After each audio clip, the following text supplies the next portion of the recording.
1982년 가을, 충청도의 한 평화로운 마을에 평생 흙을 만지며 자식들의 뒷바라지에 손마디가 굵어진 김칠복 할아버지가 계셨습니다. 단 하루도 새벽 바치를 거르지 않던 그분의 보물 1호는 막내 아들이 첫 월급으로 사들인 낡은 가죽 지갑이었죠.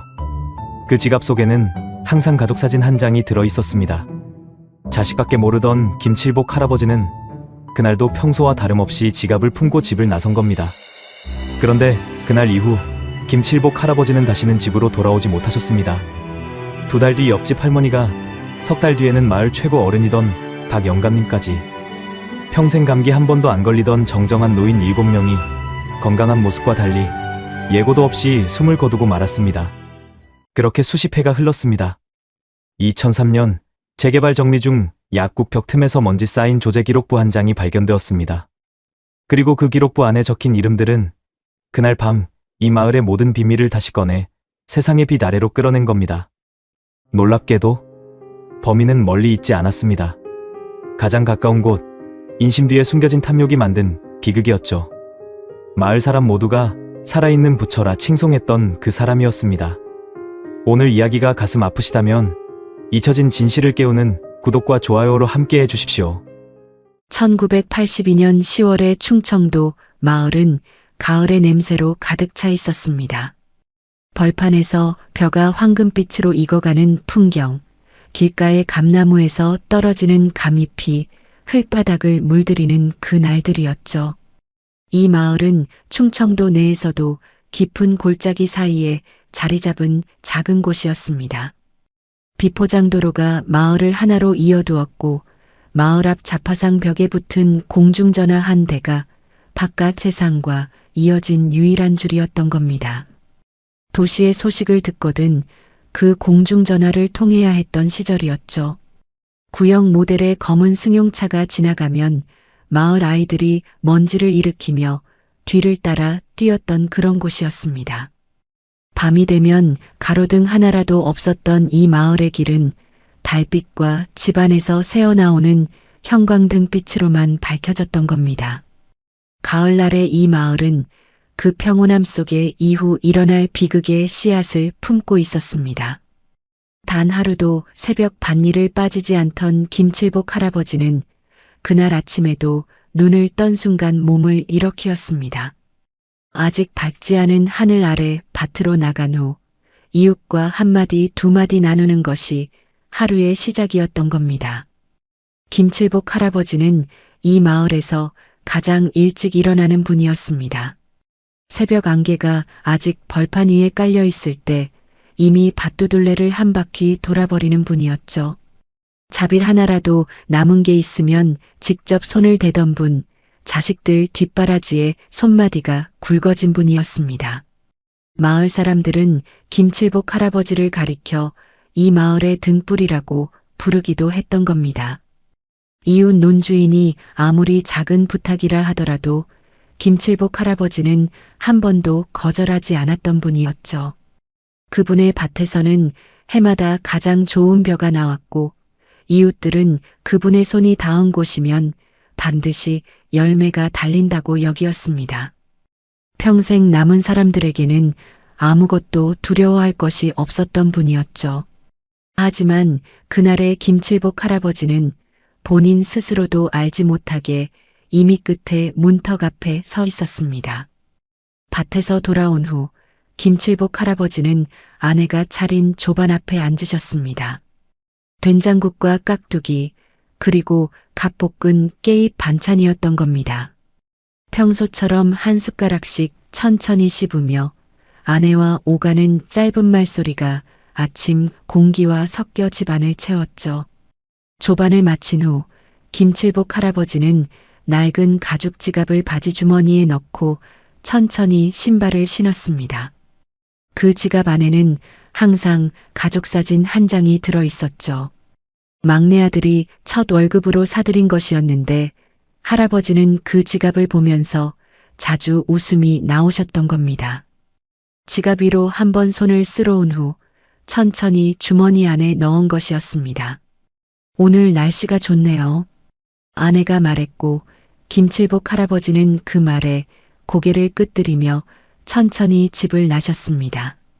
문 밖으로 나간 그날은 평소와 다르게 바람이 차갑게 불었습니다. 그날의 하늘은 구름이 조금 더 낮게 깔려 있었죠.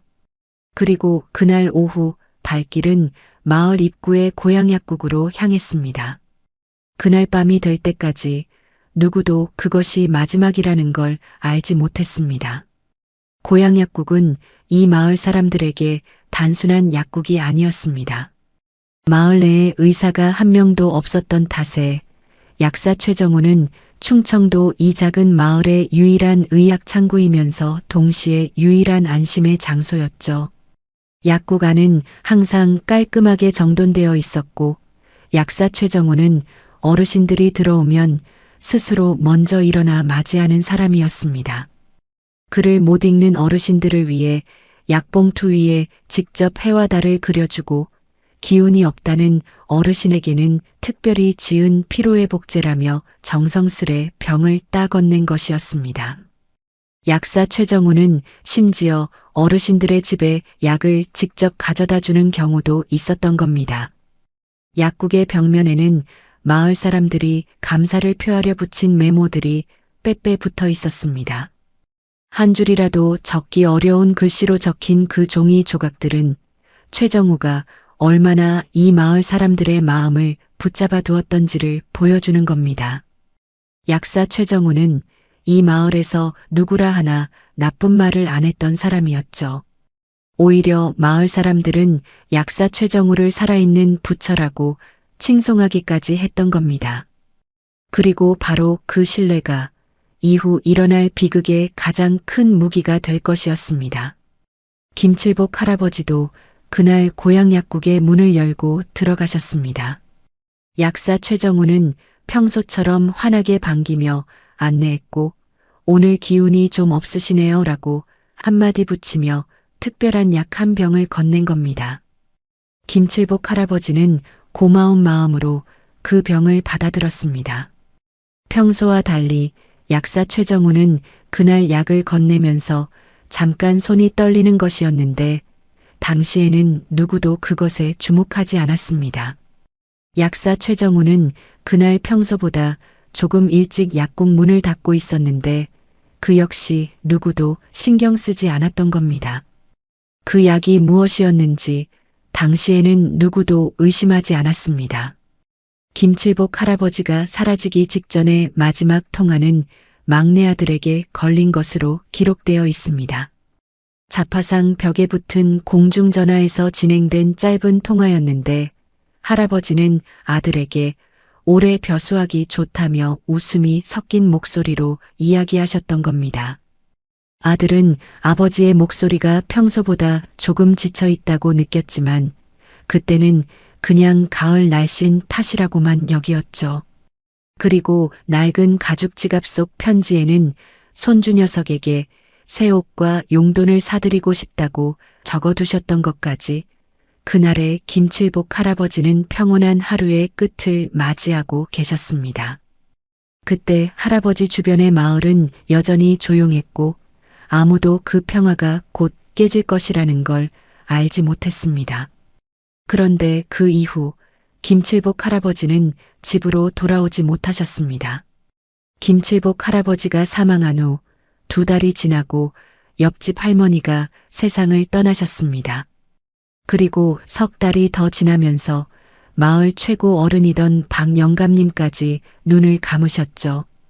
평생 감기 한 번도 안 걸리던 정정한 노인들이 왜 갑자기 하나씩 떠나가는 건지 마을 사람들은 선뜻 이해할 수가 없었습니다. 아무도 그까지는 연결하지 못했던 겁니다. 그때 마을의 기세를 이었던 젊은 세대들은 어른들의 죽음을 단순히 나이 탓이라고 여기었죠. 부검이 흔하지 않던 그 시절이었기에 누구도 진짜 원인을 확인할 방법이 없었습니다.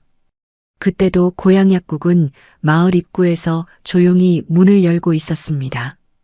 그리고 약사 최정우는 마을 사람들의 눈물을 닦아주는 사람으로 남아 있었죠. 수사 기록상 사망한 노인 7명의 마지막 동선을 다시 들어보면 공통점이 하나 있었습니다. 모두가 고향 약국을 거쳐간 것이었죠. 김칠복 할아버지, 옆집 할머니, 박 영감님까지 7명 모두가 약사 최정우의 손에서 받은 약을 마셨던 겁니다. 그리고 그들은 하나씩 차례로 이 세상을 떠나고 말았습니다. 그때 이미 고향 약국의 문은 환하게 열려 있었던 겁니다. 1982년 11월의 끝, 충청도 이 작은 마을로 경찰차 한 대가 들이닥쳤습니다. 비포장도로 위를 먼지를 일으키며 달려온 그 차의 엔진 소리는 평소라면 아무도 놓치지 못할 만큼 이 마을에서는 드물어진 소리였죠.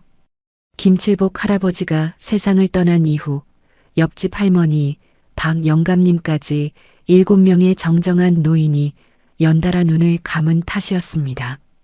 마을 사람들의 불안이 한계를 넘었고 결국 누군가가 경찰에 신고한 것이었죠. 그때까지도 아무도 설명할 수 없었던 겁니다. 왜 이 마을의 노인들이 하나씩 떠나가는 건지라고. 신고자가 누구였는지는 지금도 정확히 밝혀지지 않았습니다. 경찰은 즉시 마을 전체를 수색하기 시작했습니다. 수사 기록상 당시 출동한 경찰관은 총 5명이었는데 이들은 마을의 집들을 하나씩 돌아다니며 유기물과 약품류를 확인하는 작업을 진행했습니다. 사망자들이 남긴 유물과 일용품까지 꼼꼼히 살펴보았지만 당시 수사 환경에서는 독극물을 현장에서 특정하는 기술이 그렇게 발달해 있지 않았던 겁니다. 단순히 눈으로 확인하고 기록하는 수준이었죠. 특히 사망자들의 집에서 남은 약봉투들도 확인되었는데 그 위에는 약사 최정우가 직접 그린 해와 달이 적혀 있었습니다. 경찰관들은 그 약봉투들을 일별하고 특별히 의심스러운 것은 없다고 판단하면서 넘겼죠. 고향 약국도 빠지지 않았습니다. 약국 내부는 깔끔하게 정돈되어 있었고 약사 최정우는 경찰이 들어오는 순간 스스로 먼저 일어나 형조했습니다. 약사 최정우는 경찰관들에게 직접 약국 내부를 안내하며 필요하시면 언제든지 확인하세요라고 말했죠. 경찰관들은 약국의 선방과 조제실까지 살펴보았습니다. 조제 기록부는 정상적으로 보관되어 있었고 그 안의 내용이 범죄와 연관될 수 있다는 것은 당시 누구도 짐작하지 못했습니다. 약국은 깔끔하고 약사는 협조적이었고 그 수사에서 남은 건 좋은 인상뿐이었습니다. 경찰관들은 그날 오후까지 약국을 돌아보고 떠나갔는데 떠나가는 그들의 발걸음은 어떤 의심도 없이 가벼웠습니다. 그리고 바로 그때 약사 최정우가 눈물을 흘리기 시작했습니다. 경찰관이 마지막 질문을 던지는 중간에 최정우는 자리에서 일어나 두 손을 부들부들 떨며 오열하고 말았습니다. 떨리는 목소리로 내 부모님 같은 분들인데 제가 어떻게 그의 입에서 그 말이 나온 후 목소리가 끊어졌죠. 그의 눈물은 진짜처럼 보였습니다. 아니, 진짜처럼이 아니라 마을 사람들 모두에게 진짜로 여겨졌던 겁니다. 최정우의 눈물은 이 마을에서 가장 진심으로 받아들여진 것이었죠. 그분들에게 약은 단순한 약이 아니었고 최정우는 그 약을 주는 손이었는데 그 손이 지금 떨고 있다는 것을 보면서 마을 사람들은 약사의 마음이 얼마나 아프다는지를 느낄 수가 있었죠.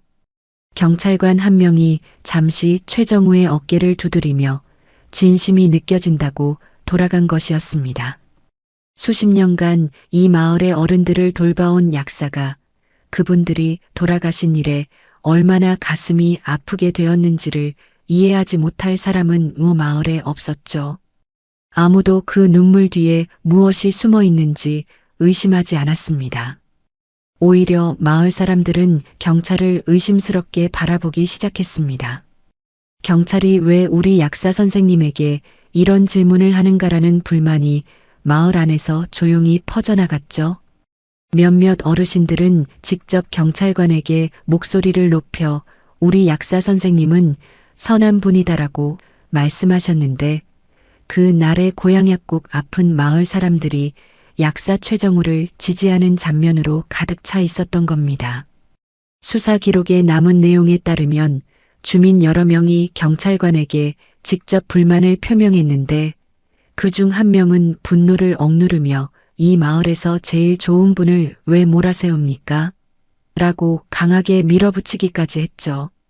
경찰관들은 그 분위기 속에서 더 이상 강하게 밀어붙일 수가 없었습니다. 수사는 그날로 더 이상 깊어지지 않았습니다. 당시 부검은 일반적이지 않았던 시절이었습니다. 특히 이런 작은 마을에서 연속으로 돌아가신 경우라 하더라도 사망 원인을 의학적으로 확인하는 절차가 의무적으로 진행되지 않는 것이었죠.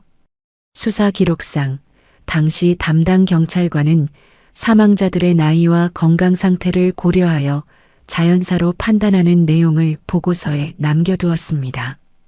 7명이라는 숫자가 결코 작은 수는 아니었던 것에도 불구하고 당시의 판단으로는 그것이 최종 결론이었죠. 그리고 그 한 줄의 결론이 수십 년간 진실을 묻어두는 열쇠가 되었습니다. 경찰차가 먼지를 일으키며 다시 떠나간 그날 이후 마을은 점점 조용해지기 시작했습니다. 사망한 노인들의 자식들은 타지에서 소식을 듣고 내려왔는데 이들은 부모님이 평화롭게 지내셨다는 마을 사람들의 말을 듣고 눈물을 흘리며 제사 준비에 몰두했습니다. 그들의 눈물은 진심이었죠. 타지에 떠나 살았던 자식들에게 부모님의 갑작스러운 사망은 그 자체로 깊은 상처였는데 그 상처에 진짜 원인이 있었다는 것은 당시에는 누구도 알지 못했습니다. 마을 사람들은 오히려 타지에 사는 자식들을 안타깝게 여기며 위로했죠. 부모님이 평안하게 가셨다는 말이 자식들에게 유일한 안심이었던 겁니다. 그리고 그 안심 한마디가 진짜 진실을 더 깊이 묻어두는 것이었습니다. 김칠복 할아버지의 막내 아들도 마을로 돌아왔습니다. 공중전화에서 아버지의 목소리를 마지막으로 듣고 난 후 그는 아버지의 발자국을 따라보려고 했죠. 아버지가 마지막으로 계셨던 고향약국 앞에서 잠시 멈추었는데 그때 약사 최정우는 그 자리에서 다시 눈물을 흘리며 허탈한 듯 작은 목소리로 아버님을 잘 돌봐드렸습니다. 라고 말했습니다. 막내 아들은 그 말에 고마운 마음으로 깊이 고개를 숙였죠. 그때까지에는 아버지의 죽음을 누구가 만들었는지 전혀 알지 못했습니다. 자파상 벽에 붙은 공중전화 앞에서 잠시 멈추었던 막내 아들은 아버지가 마지막 통화를 나눈 그 수화기를 한 번 손으로 쓸어온 후 천천히 발걸음을 옮겼습니다. 그때 자파상 문 안에서 새어나오는 형광등 빛이 저녁의 비포장도로를 조금이라도 밝혀주었죠. 그리고 그렇게 7명의 정정한 노인들의 이름들은 노안이라는 세 글자 뒤에 조용히 묻히고 말았습니다. 마을은 다시 평온해지었고 고향약국은 마을 입구에서 오늘도 환하게 문을 열고 있었죠. 약사 최정우는 마을 사람들의 눈물을 닦아주는 사람으로 남아 있었습니다. 제사날 마을 사람들은 오히려 약사 최정우에게 음식을 가져와 함께 나눠 먹었죠. 그리고 그의 진짜 모습은 수십 년이 더 지나기까지 아무도 보지 못했던 겁니다. 고향약국의 문은 그날도 그 다음 날도 그리고 수십 년간 꾸준히 열려 있었습니다. 마을 입구의 그 약국은 이제 아무도 의심하지 않는 곳이었죠. 고향약국이 이 마을에 처음 생긴 것은 1961년에 일었습니다. 당시 충청도 시골 마을에 약국이 생긴다는 것은 평소에도 약을 구하기 어려운 이 마을 사람들에게 적은 적기지 않은 문제가 아니었죠. 마을 사람들은 처음에는 왜 여기에 약국을 차리느냐라는 반응을 보였는데 약사 최정우는 그때 환하게 웃으며 이런 곳일수록 더 필요하다고 말했습니다. 그리고 그 말이 맞았죠. 마을에는 진료실이 하나도 없었고 가장 가까운 의원까지는 걸어서 2시간이 넘는 거리였습니다. 어린이가 열이 나도 할머니가 배가 아프다고 호소해도 사람들이 찾을 수 있는 곳은 고향약국뿐이었죠. 마을 사람들은 약국이 생긴 날부터 그곳을 마을의 심장이라고 여기기 시작했습니다. 그리고 그 심장의 중앙에 약사 최정우가 있었죠. 최정우는 그날부터 마을에 가장 가까운 사람이 되었습니다. 약국 문은 아침 일찍 열었고 밤이 깊어져도 불이 꺼지지 않았죠. 마을 사람들은 약을 사러 가면서도 자연스럽게 이야기를 꺼내었고 최정우는 한 명 한 명의 이름과 가정사를 꼼꼼히 기억했습니다. 누가 어떤 약을 먹고 있는지, 누가 어떤 걱정을 하고 있는지, 심지어 누가 타지에 사는 자식과 언제 마지막으로 연락했는지까지 알고 있었죠. 마을 사람들은 그것을 약사의 직업적 관심이라고 여겼습니다. 아니, 그보다도 더 깊은 무언가로 여겼죠. 최정우는 마을 사람들의 외로움을 가장 잘 이해하는 사람이었는데 그것이 진심인지 아니면 무언가 다른 것인지 당시에는 누구가 알아챌 수 있었을까요? 약국 내부는 항상 깔끔하게 정돈되어 있었습니다.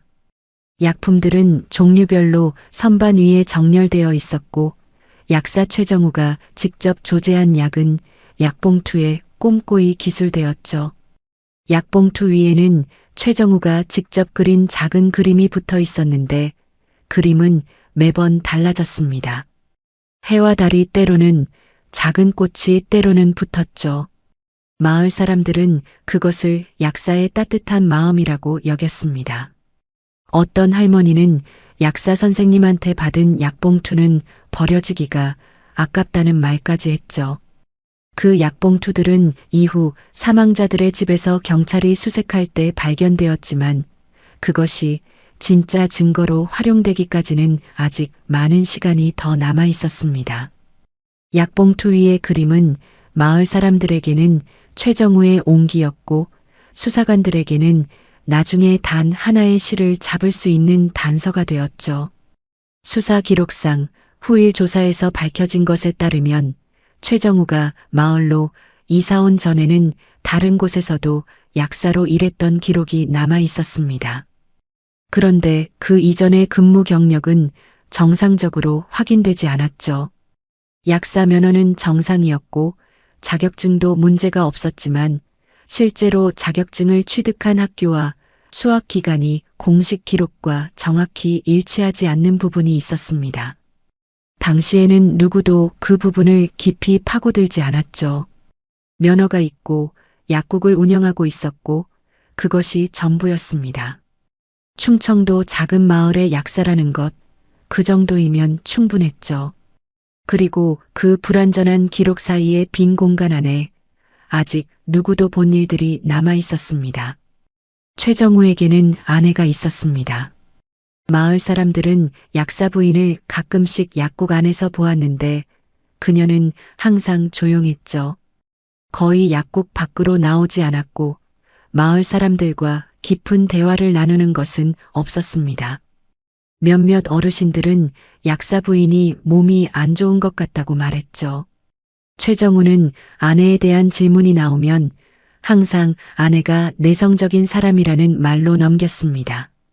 아무도 그것에 대해 더 깊이 생각하지 않았죠. 약사가 아내를 잘 돌본다는 것, 그것도 이 마을에서 최정우의 좋은 이미지의 하나가 더 더해진 것이었습니다. 약사 부인은 1970년대 중반어 즈음에 마을 사람들의 시야에서 완전히 사라졌습니다. 최정우는 아내가 요양차 친척 집에 간다고 말했죠. 아무도 다시 그 부인의 소식을 듣지 못했습니다. 그리고 약국 안에서 부인의 자리는 어느 순간부터 텅 빈 공간으로 남았습니다. 그 텅 빈 공간에 다른 무언가가 채워지기 시작한 것은 아무도 깨닫지 못했습니다. 1970년대로 넘어가면서 최정우는 마을의 중심이 되었습니다.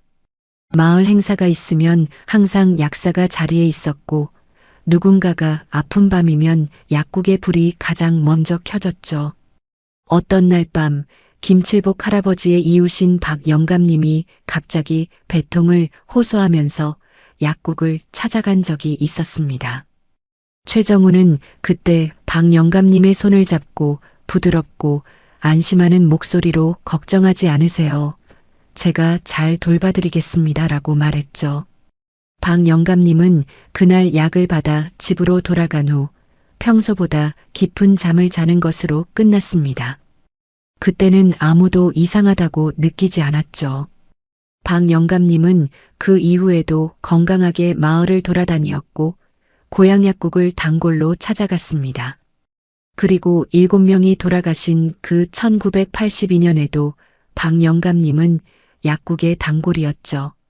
최정우의 약은 일부에게는 몸을 낫게 해주는 것이었고 일부에게는 몸을 조용히 잠재우는 것이었습니다. 그리고 그 차이는 약을 받는 사람 누구도 알지 못했습니다.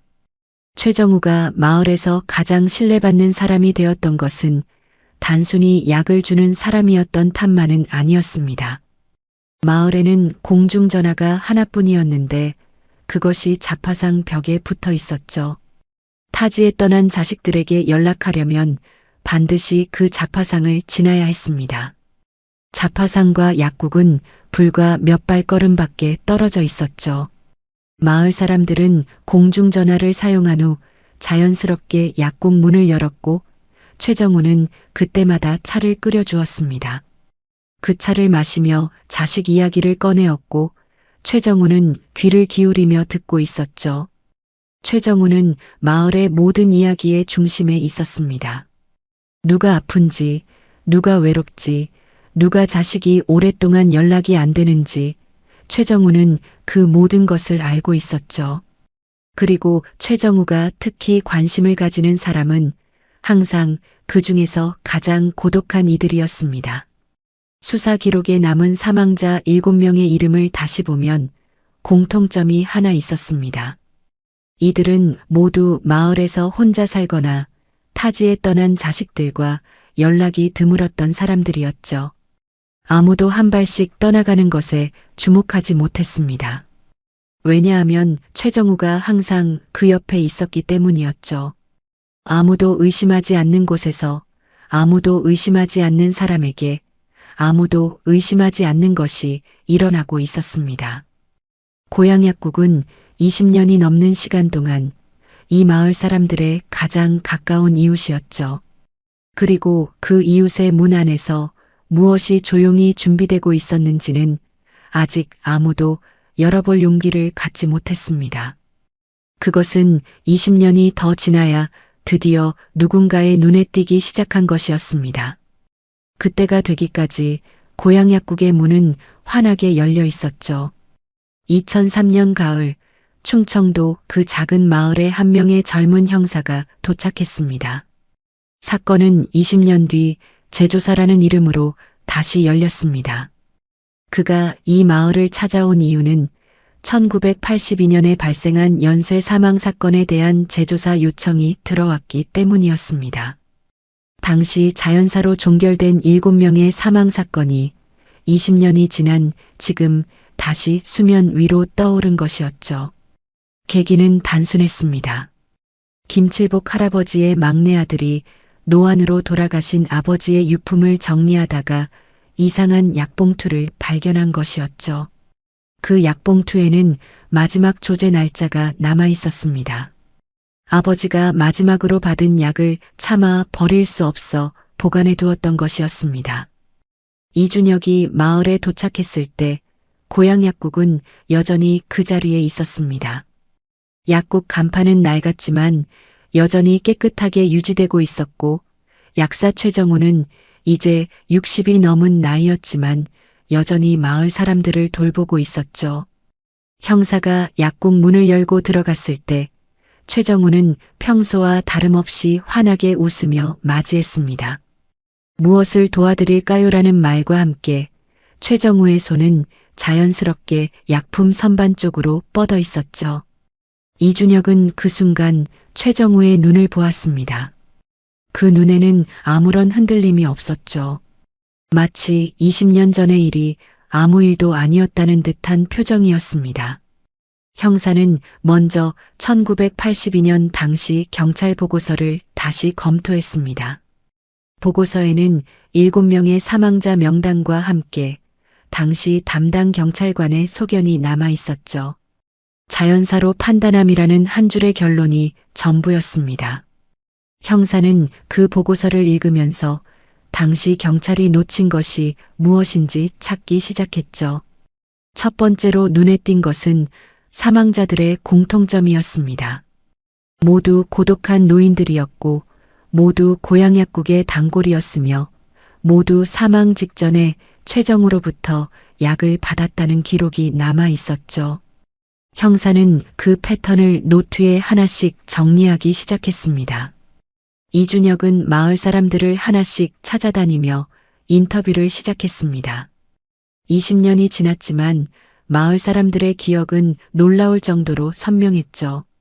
한 할머니는 김칠복 할아버지가 돌아가시기 전날 약국에 갔던 것을 기억하고 있었습니다.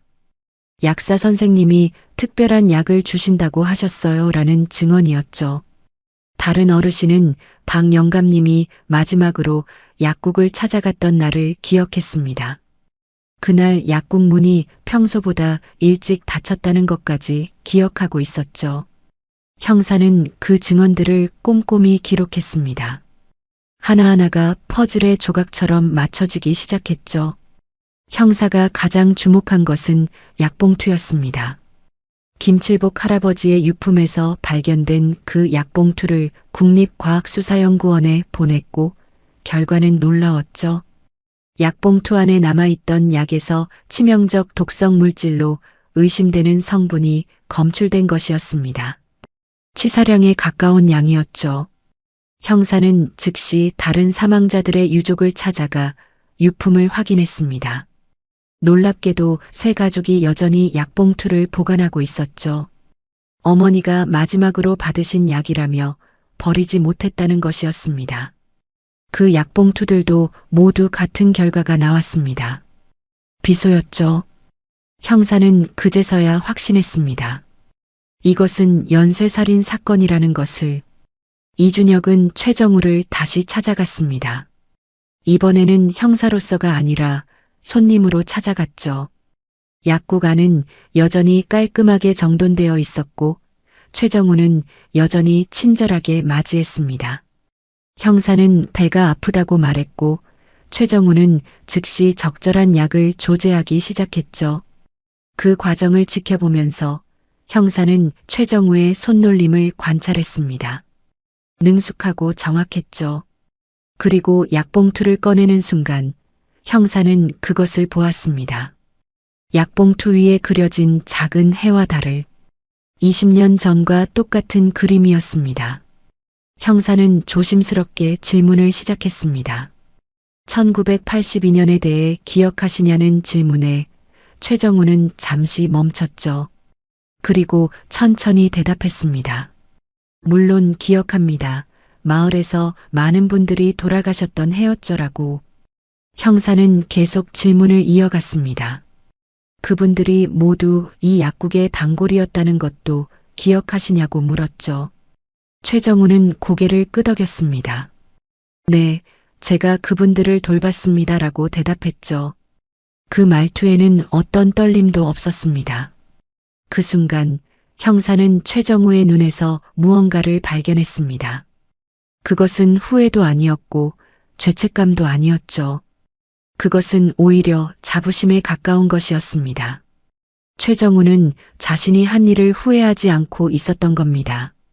형사는 그 자리에서 최정우를 체포하지 않았습니다. 대신 증거를 더 모으기로 했죠. 하지만 형사는 확신했습니다. 이 약국 안에 20년 전의 진실이 숨어 있다는 것을.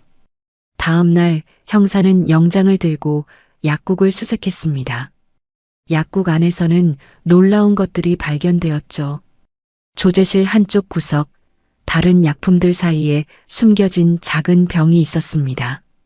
그 병 안에는 흰색 가루가 담겨 있었고 라벨에는 어떤 글씨도 없었죠. 형사는 그것을 압수했습니다.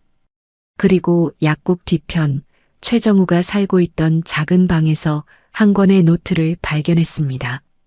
그 노트에는 날짜와 이름 그리고 용량이 꼼꼼히 기록되어 있었죠.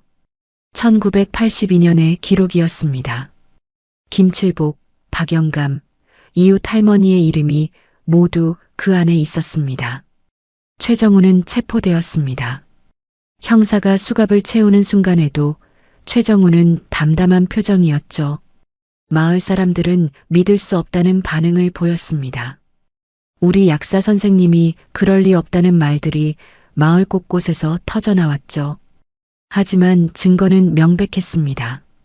비소가 든 약, 기록된 노트, 그리고 사망자들의 공통된 패턴이 모든 것을 증명하고 있었습니다. 경찰서로 향하는 차 안에서 형사는 최정우에게 물었습니다. 왜 그런 일을 저질렀느냐고.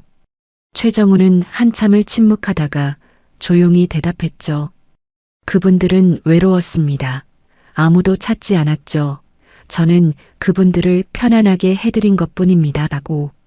형사는 그 말을 듣고 아무 대답도 하지 못했습니다. 최정우의 논리는 왜곡되어 있었지만 그의 목소리에는 진심이 담겨 있었던 겁니다. 형사는 그 순간 깨달았습니다. 최정우는 자신을 살인자가 아니라 구원자라고 믿고 있었던 것이었죠. 그렇게 20년 만에 고향 약국의 비밀이 세상 밖으로 드러났습니다. 마을 입구에 환하게 열려있던 그 약국의 문은 드디어 닫히게 되었죠.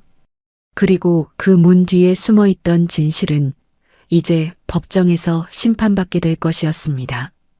20년간 아무도 의심하지 않았던 그 약국은 이제 마을 사람들의 기억 속에서 전혀 다른 의미로 남게 되었습니다. 2004년 봄 대전지방법원 제3형사부에서 약사 최정우의 재판이 시작되었습니다. 법정에는 사망자들의 유족과 마을 사람들, 그리고 수많은 기자들이 자리를 가득 메우고 있었죠. 최정우는 검은색 재소자복을 입고 피고인석에 앉아 있었습니다. 60이 넘은 그의 얼굴에는 여전히 담담한 표정이 남아 있었죠. 재판장이 입장하고 방청객들이 모두 일어섰습니다. 20년 만에 드러난 진실이 이제 법의 심판을 받게 되는 순간이었습니다. 검사는 기소장을 낭독하기 시작했습니다. 피고인 최정우는 1982년 3월부터 10월까지 약 8개월간 충청도 소재 고향약국에서 7명의 노인에게 비소가 혼입된 약을 투여하여 살해한 혐의로 기소되었다는 내용이었죠. 검사의 목소리는 법정 안에 차갑게 울려 퍼졌습니다. 사망자 명단이 하나씩 불려질 때마다 유족들의 흐느끼는 소리가 법정 뒤편에서 들려왔죠. 김칠복, 박영길, 이순자, 정만식, 한옥희, 최춘자, 윤덕순. 7개의 이름이 법정에 기록되었습니다. 검사 측 증거는 명백했습니다. 첫째, 국립과학수사연구원의 감정 결과 약봉투에서 검출된 비소 성분이었죠. 치사량 수준의 비소가 4개의 약봉투에서 모두 발견되었습니다. 둘째, 최정우의 거처에서 발견된 노트였습니다. 그 노트에는 사망자들의 이름과 날짜, 그리고 용량이 정확히 기록되어 있었죠. 셋째, 약국에서 압수한 라벨 없는 병 속 흰색 가루 역시 비소로 확인되었습니다. 검사는 이 모든 증거를 하나씩 제시하며 최정우가 계획적이고 지속적으로 살인을 저질렀다고 주장했습니다. 하지만 변호인 측의 논리는 달랐습니다. 변호인은 최정우가 정신감정을 받아야 한다고 주장했죠. 피고인은 자신의 행위가 범죄라고 인식하지 못했으며 오히려 선행이라고 믿고 있었다는 것이었습니다. 법정은 정신감정을 명령했고 최정우는 국립법무병원으로 이송되었죠. 2달간의 감정 기간 동안 정신과 전문의들은 최정우를 면밀히 관찰했습니다. 그리고 감정서가 법정에 제출되었죠. 감정서의 결론은 충격적이었습니다. 최정우는 반사회성 인격장애와 함께 심각한 망상 증세를 가지고 있었던 것이었죠. 그는 자신이 고독한 노인들을 고통에서 해방시키는 구원자라는 망상에 사로잡혀 있었습니다. 정신과 전문의는 법정에서 증언했죠. 피고인은 선택된 자로서 노인들에게 평화로운 죽음을 선물한다고 믿고 있었으며 그 행위에 대해 어떤 죄책감도 느끼지 않는다고 말입니다. 하지만 동시에 피고인은 자신의 행위가 법적으로 처벌받을 수 있다는 것을 충분히 인식하고 있었다는 소견도 덧붙였습니다. 재판이 진행되면서 최정우의 과거가 하나씩 드러나기 시작했습니다. 검사 측이 제출한 자료에 따르면 최정우는 약사 면허를 취득하기 전 정신병원에 입원한 기록이 있었죠. 1959년 그의 나이 18대였습니다. 당시 진단명은 조현병이었고 약 6개월간 입원 치료를 받았다는 기록이 남아 있었습니다. 하지만 그 기록은 약사 면허 심사 과정에서 누락되었죠. 1960년대 초반 정신질환 이력에 대한 관리가 제대로 이루어지지 않았던 시절이었습니다. 더 충격적인 사실도 밝혀졌습니다. 최정우의 아내에 대한 진실이었죠. 검사는 1970년대 중반 실종 신고된 여성의 명단을 제출했습니다. 그 안에 최정우의 아내 이름이 있었죠. 최정우는 아내가 요양차 친척 집에 갔다고 마을 사람들에게 말했지만 실제로는 실종 신고가 되어 있었던 겁니다. 검사는 최정우에게 질문했습니다. 부인은 지금 어디에 계십니까? 라고. 최정우는 침묵했습니다. 그리고 재판장이 다시 질문하자 최정우는 조용히 대답했죠. 아내도 외로워했습니다. 제가 편안하게 해드렸습니다. 라고. 법정은 술렁였습니다. 유족들은 분노했고 기자들은 속기록을 미친 듯이 적어내려갔죠. 재판장은 방망이를 두드리며 정숙을 요구했습니다. 검사는 즉시 최정우 아내의 실종 사건에 대한 재수사를 요청했죠. 하지만 이미 30년이 지난 사건이었고 시신도 발견되지 않은 상태였습니다. 추가 기소는 어려운 상황이었죠. 증인으로 출석한 형사 이준혁은 수사 과정을 상세히 설명했습니다. 최정우가 어떻게 피해자들을 선택했는지, 어떤 방식으로 독극물을 투여했는지를 증언했죠. 최정우는 마을에서 가장 고독한 노인들을 찾아냈고 그들에게 특별한 약이라며 비소가 든 약을 건넸습니다.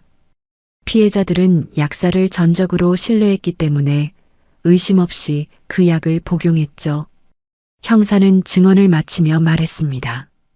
피고인은 자신의 지위와 신뢰를 악용하여 가장 취약한 이들을 살해했다고. 유족 측 증인도 출석했습니다. 김칠복 할아버지의 막내 아들이었죠. 그는 떨리는 목소리로 증언했습니다. 아버지는 약사 선생님을 믿었습니다. 마을에서 가장 좋은 분이라고 생각하셨죠.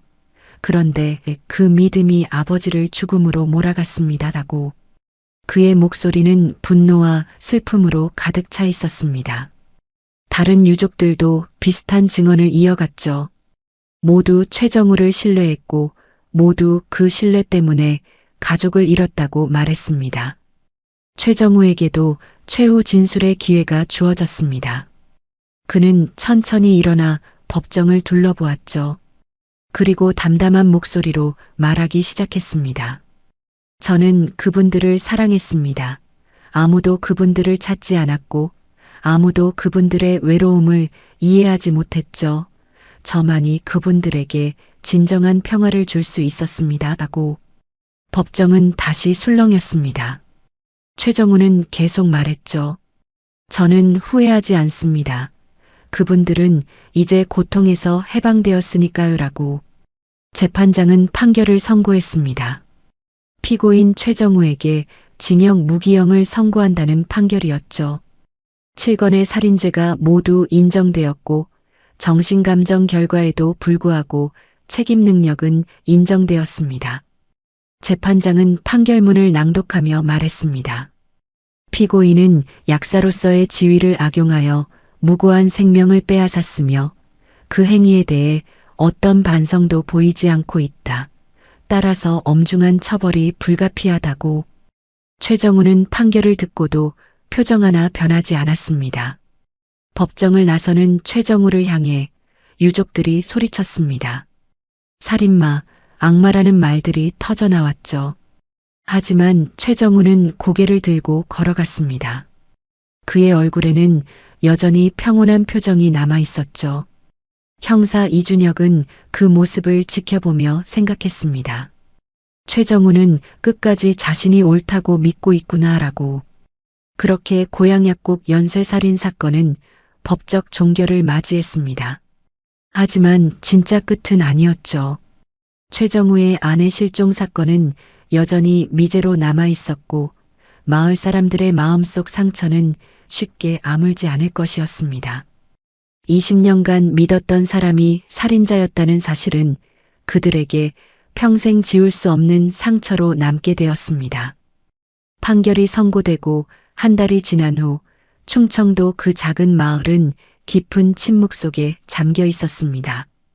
고양약국 건물은 여전히 마을 입구에 서 있었지만 이제 그 문은 굳게 닫혀 있었죠. 경찰 테이프가 건물을 둘러싸고 있었고 아무도 그곳에 가까이 가려 하지 않았습니다. 마을 사람들은 약국 앞을 지날 때마다 고개를 돌렸죠.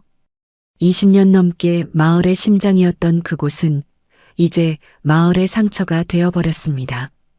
형사 이준혁은 최정우의 아내 실종 사건을 재수사하기 시작했습니다. 1975년 실종 신고된 최정우의 아내 이영숙에 대한 기록을 다시 찾아냈죠.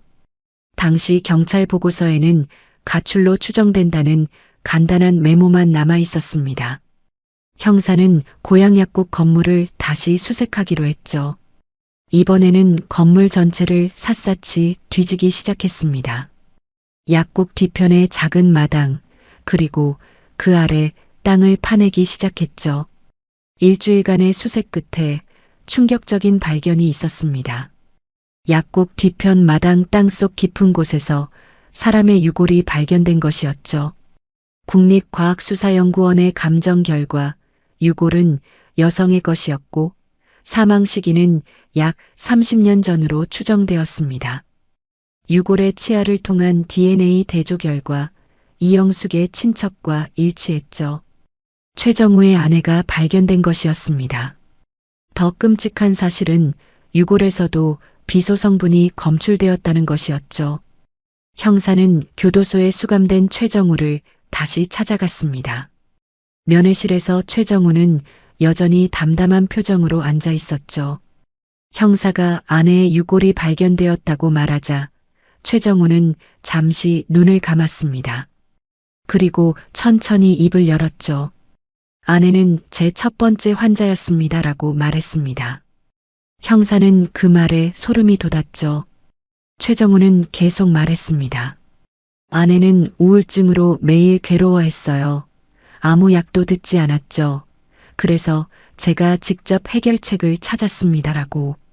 최정우의 진술은 계속 이어졌습니다. 아내를 통해 깨달은 것이 있다고 했죠. 고통받는 사람에게 진정한 평화를 주는 방법을 알게 되었다는 것이었습니다. 형사는 질문했습니다. 그럼 1982년 이전에도 다른 피해자가 있었느냐고. 최정우는 고개를 저었습니다. 아내 이후 10년 가까이 망설였다고 했죠. 하지만 마을의 외로운 노인들을 보면서 다시 그 생각이 떠올랐다고 말했습니다. 형사는 즉시 최정우가 약사로 일했던 모든 지역을 조사하기 시작했습니다. 최정우는 1961년 고양약국을 열기 전 다른 두 곳에서 약사로 근무한 기록이 있었죠. 1956년부터 1958년까지 대전의 한 약국에서, 그리고 1959년부터 1960년까지 청주의 약국에서 일했습니다. 형사는 그 지역의 오래된 사망 기록을 뒤지기 시작했죠. 놀라운 사실이 드러났습니다.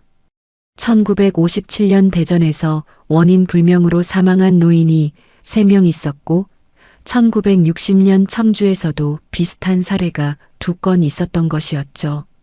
모두 최정우가 근무했던 약국 인근에 거주하던 노인들이었습니다. 형사는 유족들을 찾아가 당시 상황을 물었습니다. 놀랍게도 한 유족이 약봉투를 보관하고 있었죠. 50년 가까이 된 낡은 약봉투였지만 그 위에는 희미하게 해와 달 그림이 남아 있었습니다. 검사는 최정우를 추가 기소했습니다. 아내 살해 1건, 그리고 1950년대 후반과 1960년대 초반의 살인 5건이 추가되었죠. 최정우의 범행은 거의 50년에 걸쳐 이루어진 것이었습니다. 총 피해자는 최소 13명으로 늘어났죠. 추가 재판이 열렸고 최정우에게는 살인 추가분에 대한 징역형이 더해졌습니다. 하지만 이미 무기징역을 받은 상태였기에 실질적인 처벌 차이는 없었죠. 마을에서는 후폭풍이 계속되었습니다. 마을 사람들은 서로를 불신하기 시작했죠. 20년 넘게 최정우를 믿었던 자신들을 자책했고 왜 아무도 눈치채지 못했는지 괴로워했습니다. 몇몇 어르신들은 우울증 진단을 받았죠. 특히 최정우를 변호했던 사람들의 죄책감은 깊었습니다. 경찰이 조사할 때 약사를 지지했던 것이 결국 수사를 방해한 것이 아니었냐는 자책이었죠. 김칠복 할아버지의 막내 아들은 아버지의 묘소를 찾아가 무릎을 꿇었습니다. 그리고 눈물을 흘리며 말했죠. 아버지, 이제야 진실을 알았습니다. 너무 늦었지만 범인을 잡았습니다라고. 다른 유족들도 비슷한 심정이었습니다. 20년이 지나서야 진실을 알게 되었지만 그 진실은 너무나 잔인했죠. 자신들이 가장 신뢰했던 사람이 가족을 죽인 살인자였다는 사실을 받아들이기란 쉽지 않았습니다. 마을 이장은 고향 약국 건물을 철거하기로 결정했습니다. 마을 사람들의 투표로 결정된 일이었죠. 건물이 서 있는 한 마을은 그 상처에서 벗어날 수 없다는 의견이었습니다. 2004년 가을 중장비가 마을로 들어왔고 고향 약국 건물은 무너지기 시작했죠. 마을 사람들은 멀리서 그 장면을 지켜보았습니다. 어떤 이는 울었고 어떤 이는 침묵했습니다. 40년 넘게 마을과 함께했던 건물이 사라지는 순간이었습니다. 건물이 철거된 자리에는 작은 추모비가 세워졌습니다. 비석에는 이렇게 적혀 있었죠. 여기서 억울하게 희생된 영혼들을 기억합니다. 1956-1982 그들의 명복을 빕니다라고. 유족들은 매년 그 자리에 모여 추도식을 열기로 했습니다. 잊지 않겠다는 다짐이었죠. 정신과 전문의들은 최정우 사건을 연구 주제로 삼았습니다. 어떻게 한 사람이 50년 가까이 연쇄살인을 저지르면서도 정상적인 사회생활을 유지할 수 있었는지를 분석했죠. 전문의들은 최정우가 극도로 발달된 이중 인격을 가지고 있었다고 결론지었습니다. 겉으로는 친절한 약사였지만 내면에는 왜곡된 구원자 망상이 자리 잡고 있었다는 것이었죠. 형사 이준혁은 사건을 마무리하며 보고서를 작성했습니다. 보고서 마지막 장에 그는 이렇게 적었죠. 이 사건은 신뢰가 얼마나 위험한 무기가 될 수 있는지 보여준다. 우리는 믿음과 경계 사이의 균형을 찾아야 한다. 그리고 무엇보다 고독한 이들에게 관심을 가져야 한다. 최정우가 노렸던 것은 바로 그 고독이었으니까라고. 형사는 보고서를 제출하고 사건 파일을 닫았습니다. 교도소에서 최정우는 조용히 시간을 보냈습니다. 다른 재소자들과 어울리지 않았고 책을 읽으며 혼자 지냈죠. 교도관들의 말에 따르면 최정우는 여전히 자신의 행위를 범죄로 인식하지 않는 것 같았다고 합니다. 가끔 독방에서 혼자 미소 짓는 모습이 목격되었죠. 무슨 생각을 하며 웃는 것인지 아무도 알 수 없었습니다. 마을은 서서히 일상으로 돌아가려 노력했습니다. 하지만 완전히 예전으로 돌아갈 수는 없었죠. 고향 약국이 있던 자리를 지날 때마다 사람들은 그 사건을 떠올렸습니다. 그리고 다짐했죠. 다시는 이런 비극이 반복되어서는 안 된다고. 고독한 이웃에게 관심을 가져야 한다고. 그것이 희생자들에게 할 수 있는 최소한의 예의라고 말입니다. 그렇게 고향 약국 연쇄살인 사건은 역사 속으로 기록되었습니다. 하지만 그 상처는 여전히 마을 사람들의 마음속에 남아 있었죠. 치유되기에는 너무나 깊은 상처였습니다. 시간이 지나면 조금씩 아물겠지만 완전히 사라지지는 않을 것이었습니다. 그것이 바로 이 사건이 남긴 가장 큰 유산이었습니다. 2010년 겨울, 최정우는 교도소 의무실에 실려갔습니다. 이른을 넘긴 그의 건강은 급격히 악화되고 있었죠. 폐암 말기 진단이 내려졌습니다. 의사는 남은 시간이 길지 않다고 했죠. 교도소 측은 형사 이준혁에게 연락했습니다.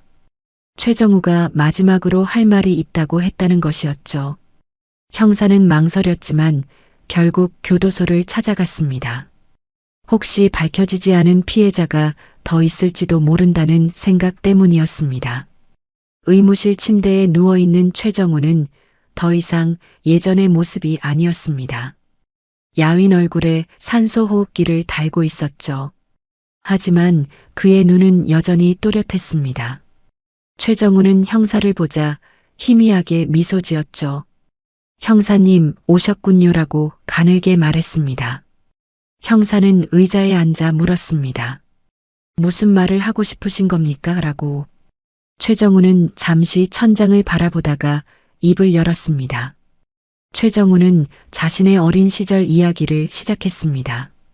7살 때 어머니를 잃었다고 했죠. 어머니는 오랜 병으로 고생하다가 돌아가셨는데 마지막 몇 달은 극심한 고통 속에 있었다고 합니다. 어린 최정우는 매일 밤 어머니의 신음소리를 들으며 잠들었죠. 그리고 어느 날 어머니가 조용히 숨을 거두었습니다. 최정우는 그날 처음으로 평화로운 어머니의 얼굴을 보았다고 했죠. 죽음이 고통의 끝이라는 것을 그때 배웠다고 말했습니다. 형사는 조용히 듣고 있었습니다. 최정우는 계속 말했죠. 약사가 된 이유도 그것 때문이었다고 합니다. 사람들의 고통을 덜어주고 싶었다는 것이었죠. 하지만 약으로는 한계가 있었다고 했습니다. 어떤 고통은 약으로 치유할 수 없었죠. 특히 마음의 고통, 외로움, 버림받았다는 느낌은 어떤 약으로도 낫지 않았다고 말했습니다. 그래서 다른 방법을 찾기 시작했다는 것이었습니다. 형사는 질문했습니다. 그렇다면 후회는 하지 않는 겁니까? 라고. 최정우는 고개를 저었습니다. 후회는 없다고 했죠. 다만 한 가지 아쉬운 것이 있다고 했습니다. 사람들이 자신을 이해하지 못한다는 것이었습니다. 자신은 살인자가 아니라 해방자였다고 그분들을 고통에서 자유롭게 해준 것뿐이라고 말했죠. 형사는 그 말을 듣고 한숨을 쉬었습니다. 최정우는 끝까지 자신의 망상에서 벗어나지 못하고 있었던 겁니다. 형사는 마지막으로 물었습니다. 밝혀지지 않은 피해자가 더 있습니까? 라고. 최정우는 잠시 침묵했습니다. 그리고 천천히 고개를 끄덕였죠. 몇 명 더 있다고 했습니다. 1950년대 후반 자신이 처음 약사로 일하기 시작했을 때 3명이 더 있었다고 합니다. 하지만 이름은 기억나지 않는다고 했죠. 그저 외로워 보이는 노인들이었다고만 말했습니다. 형사는 그 말을 기록했습니다. 최소 16명의 피해자가 있었던 것이었죠. 최정우는 마지막 질문을 했습니다. 마을은 어떻게 되었습니까? 라고. 형사는 대답했습니다. 약국은 철거되었고 그 자리에 추모비가 세워졌다고 했죠. 마을 사람들은 천천히 일상으로 돌아가고 있다고 말했습니다. 최정우는 그 말을 듣고 눈을 감았습니다. 그리고 작은 목소리로 말했죠. 그들도 언젠가는 이해할 겁니다. 제가 옳았다는 것을이라고. 형사는 더 이상 대답하지 않았습니다. 일주일 후 최정우는 숨을 거두었습니다. 임종을 지켜본 사람은 교도관 한 명뿐이었죠. 최정우의 시신을 인수할 가족은 아무도 없었습니다. 유일한 친척이었던 조카도 인수를 거부했죠. 결국 최정우는 무연고 사망자로 처리되어 공동묘지에 묻혔습니다. 묘비에는 이름과 생물연도만 적혀 있었습니다. 누구도 그의 죽음을 애도하지 않았죠. 마을에서는 최정우의 사망 소식을 담담하게 받아들였습니다. 어떤 이는 안도했고 어떤 이는 무감각했죠. 김칠복 할아버지의 막내 아들은 추모비 앞에 서서 아버지에게 말했습니다. 아버지, 그 사람이 죽었습니다. 이제 편히 쉬세요라고. 하지만 그의 마음이 정말 편해진 것은 아니었습니다. 복수가 이루어진 것도 아니었고 정의가 실현된 것도 아니었죠. 그저 한 사람이 죽었을 뿐이었습니다. 형사 이준혁은 최정우와의 마지막 대화를 보고서로 작성했습니다. 추가 피해자 3명에 대한 내용도 포함되었죠. 하지만 50년도 더 지난 사건을 추적하기는 불가능했습니다. 기록도 없고 증인도 없었죠. 형사는 보고서 마지막에 적었습니다. 최정우는 끝까지 자신의 행위를 정당화했다.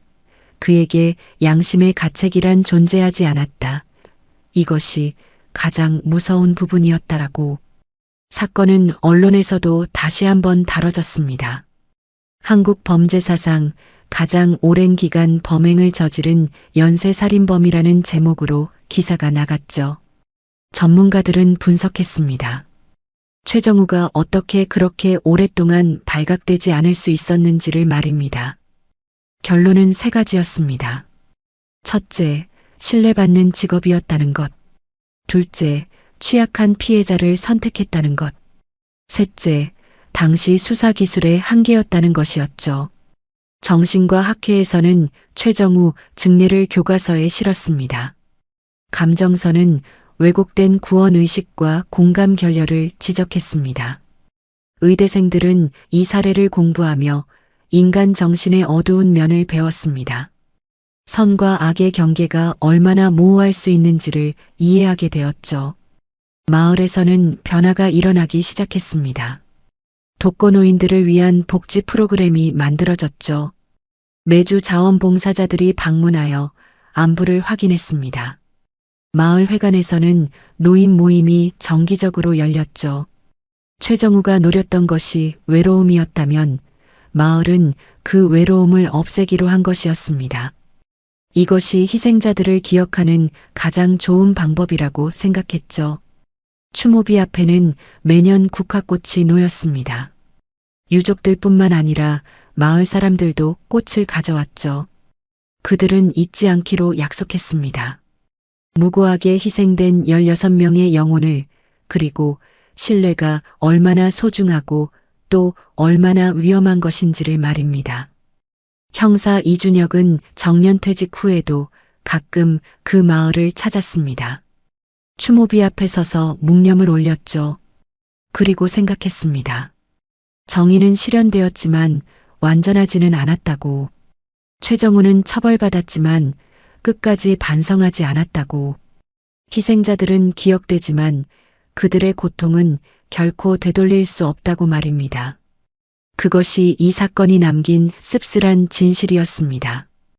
2015년 마을 입구에 새로운 약국이 문을 열었습니다. 젊은 약사가 운영하는 깨끗한 약국이었죠. 처음에는 마을 사람들이 두려워했습니다. 하지만 시간이 지나면서 천천히 신뢰를 쌓아갔죠. 약사는 정직했고 친절했고 투명했습니다. 마을 사람들은 조금씩 마음을 열기 시작했습니다. 상처는 남아있지만 삶은 계속되어야 했으니까요. 그렇게 고향약국 연쇄살인 사건은 역사의 한 페이지로 남았습니다. 그 페이지는 결코 아름답지 않았지만 반드시 기억되어야 할 것이었습니다. 인간의 어두운 면을, 신뢰의 양면성을, 그리고 외로움의 위험성을 보여주는 교훈으로 말입니다. 마을 사람들은 그 교훈을 가슴에 새기고 다시는 그런 비극이 반복되지 않기를 기도했습니다. 2024년 봄 사건 발생 42년이 지난 지금 그 마을은 많이 변해 있었습니다. 비포장도로는 포장되었고 공중전화 대신 모든 집에 인터넷이 연결되어 있었죠. 마을 입구의 추모비만이 과거를 증언하고 있었습니다. 국화꽃은 여전히 그 앞에 놓여 있었죠. 김칠복 할아버지의 막내 아들은 이제 70을 넘긴 노인이 되어 있었습니다. 그는 손자를 데리고 추모비 앞에 섰죠. 12살 손자에게 할아버지 이야기를 들려주었습니다. 증조 할아버지는 선한 분이셨는데 나쁜 사람에게 속아서 돌아가셨다고 말했습니다. 손자는 물었죠. 할아버지, 그래서 우리는 아무도 믿으면 안 돼요라고. 노인은 고개를 저었습니다. 아니다. 오히려 서로를 더 믿어야 한다. 하지만 외로운 사람을 혼자 두면 안 된다는 것을 배워야 한다고 대답했습니다. 마을 경로당에서는 매주 모임이 열렸습니다. 독거노인들이 모여 식사를 하고 이야기를 나누었죠. 사회복지사가 정기적으로 방문하여 건강을 체크했습니다. 약도 투명하게 관리되었죠. 마을 사람들은 최정우 사건 이후 고독이 얼마나 위험한지 깨달았던 것입니다. 그래서 누구도 혼자 두지 않기로 했죠. 새로운 젊은 약사는 마을 사람들과 신뢰를 쌓아가고 있었습니다. 처방전을 투명하게 설명했고 의문이 있으면 언제든 물어보라고 했죠. 나이 든 어르신들은 여전히 조심스러워했지만 시간이 지나면서 조금씩 마음을 열었습니다. 약사는 자신의 자리가 얼마나 무거운 책임을 지닌 것인지 알고 있었습니다. 은퇴한 형사 이준혁은 80을 바라보는 나이가 되었습니다. 그는 가끔 그 마을을 찾아와 추모비 앞에 섰죠. 자신의 인생에서 가장 중요한 사건이었다고 회고했습니다. 단순히 범인을 잡은 것이 아니라 사회가 놓친 것이 무엇인지 깨달은 사건이었다고 말했습니다. 외로움 방치, 그리고 맹목적인 신뢰의 위험성을 배웠다고 했죠. 대학에서 범죄 심리학을 가르치는 교수는 여전히 최정우 사례를 강의했습니다. 학생들에게 말했죠. 악은 때로 선한 얼굴로 다가온다고, 그래서 우리는 시스템을 만들어야 한다고 했습니다. 개인의 양심에만 의존해서는 안 된다고, 투명성과 견제가 필요하다고 가르쳤습니다. 유족 모임은 이제 거의 남아있지 않았습니다. 대부분 세상을 떠났고 남은 이들도 고령이었죠. 하지만 그들의 자녀들이 모임을 이어갔습니다. 부모님의 부모님, 즉 조부모님들이 겪은 비극을 잊지 않기 위해서였습니다. 매년 10월 김칠복 할아버지가 돌아가신 날에 추모식을 열었죠. 마을 도서관에는 작은 전시 공간이 마련되어 있었습니다. 고향약국 사건의 기록이 보관된 곳이었죠. 오래된 신문 기사, 재판 기록, 그리고 희생자들의 사진이 전시되어 있었습니다. 방문객들은 그 전시를 보며 묵념했습니다. 역사를 잊지 않겠다는 다짐이었죠. 최정우가 묻힌 무연고 묘지에는 아무도 찾아오지 않았습니다. 잡초만 무성하게 자라 있었죠. 묘비의 글씨는 세월에 흐려져 거의 읽을 수 없게 되었습니다. 그것이 최정우에게 내려진 진짜 형벌이었는지도 모릅니다. 완전히 잊혀지는 것 말입니다. 추모비 앞에 선 노인은 손자에게 마지막으로 말했습니다. 이 일을 기억해야 하는 이유는 복수를 위해서가 아니라 다시는 이런 일이 일어나지 않도록 하기 위해서라고 했습니다. 우리가 서로를 돌보고 외로운 이웃에게 관심을 가지고 맹목적인 신뢰보다는 건강한 의심을 가져야 한다고 가르쳤죠. 해가 지고 있었습니다. 추모비에 드리워진 그림자가 길게 늘어났죠. 국화꽃잎이 바람에 흩날렸습니다. 마을은 평화로워 보였지만 그 평화 아래에는 잊을 수 없는 기억이 자리 잡고 있었습니다. 고향약국 연쇄살인 사건은 이렇게 끝을 맺었습니다. 범인은 처벌받았고 희생자들은 기억되었으며 마을은 교훈을 배웠습니다. 완벽한 정의는 아니었지만 최선의 마무리였습니다. 그리고 그 교훈은 다음 세대로 이어지고 있었습니다. 노인과 손자는 추모비 앞을 떠났습니다. 손자는 할아버지의 손을 꼭 잡았죠. 그들의 뒷모습은 저녁 노을 속으로 사라져갔습니다. 마을에는 평화가 있었고 기억이 있었으며 희망이 있었습니다. 그것으로 충분했습니다. 잊혀진 이름들, 사라진 진실, 그날의 흔적들. 봉인된 사건 노트에서 흔적을 찾아드리겠습니다. 지금까지 봉인된 사건 노트였습니다. 시청해주셔서 감사합니다.